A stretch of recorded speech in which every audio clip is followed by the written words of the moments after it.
Well, apart from the poor lady and boring, comments from Rahul and Sonia Gandhi, there was another big headline from Parliament today where the Prime Minister in his address before the budget session said no foreign forces this time had attempted to set fire ahead of a Parliament session. And he said that this had happened for the first time since 2014. Modi said this in an obvious dig at the opposition ahead of what is expected to be a fiery budget session of Parliament. Tomorrow is the Union Budget, remember. The statement by the Prime Minister has now sparked a war of words expectedly. The Prime Minister was basically saying whether it is Hindenburg, whether it is the farm protests, whether it is Pegasus, whether it is all manner of other reports that have come in from abroad right before Parliament sessions, this is the first time that hasn't happened. Take a look.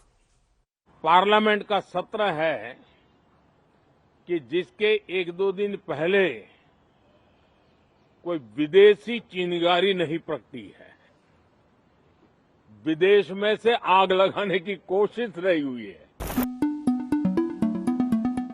Prime Minister Narendra Modi, in his remarks ahead of the budget session, took a big dig at the opposition. Pointing at Parliament disruptions in the past, the Prime Minister on Friday accused the opposition of aligning with foreign interests. 2014 से लेकर अब तक शायद पहला parliament का सत्र है कि जिसके एक दो दिन पहले कोई विदेशी चिंगारी नहीं प्रगटी है, विदेश में से आग लगाने की कोशिश रही हुई है. 10 साल से 14 से देख रहा हूं, हर सत्र के पहले शरारत करने के लिए लोग तैयार बैठते थे और यहां उसको हवा देने वालों की कोई कमी नहीं है. Many union ministers backed the Prime Minister's charges.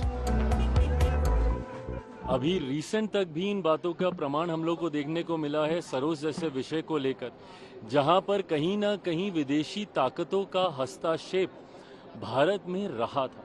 जब जब विपक्ष की नेतृत्व वाली सरकारें रहीं, उस वक्त किस तरीके से दूसरे देश के लोग समय समय पर भारत की नीतियों को प्रभावित करने का कार्य करते थे, इसको कई बार उदाहरणों के तौर पर भी प्रमाणित किया गया है. 2 सेशन के बीच में टुंड्रा प्रदेश और साइबेरिया में भी कुछ होगा, उसका रास्ता हमारे सेशन में झलक दिखती थी. हमारे ही लोगों के कंधे पर विदेशी लोग एक बंदूक चलाया करते थे, जिसके में सॉफ्ट टारगेट कांग्रेस पार्टी के लोग बनते हैं.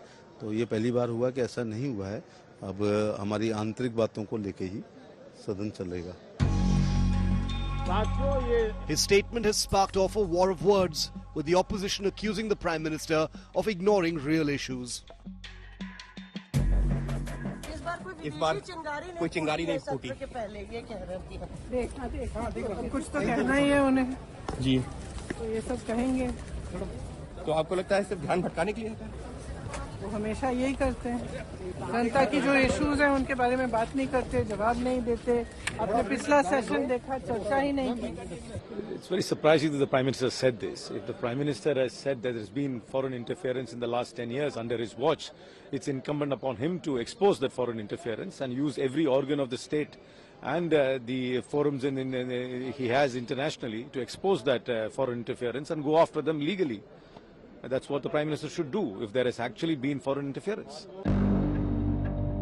Prime Minister Modi in his remarks was hinting at controversies like the Hindenburg report, the Pegasus snooping scandal and many others which incidentally surfaced ahead of Parliament sessions.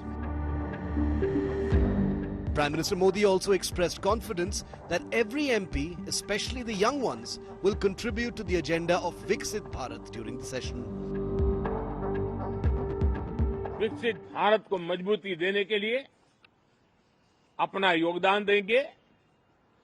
विशेष करके जो युवा सांसद है, उनके लिए तो सुनहरा अवसर है, क्योंकि वो आज सदन में जितनी जागरूकता, जितनी भागीदारी बढ़ाएंगे और विकसित भारत के जो फल है, वो तो उनकी नजर के सामने देखने को मिलने वाले हैं. With Piyush Mishra in Delhi, Bureau Report, India Today.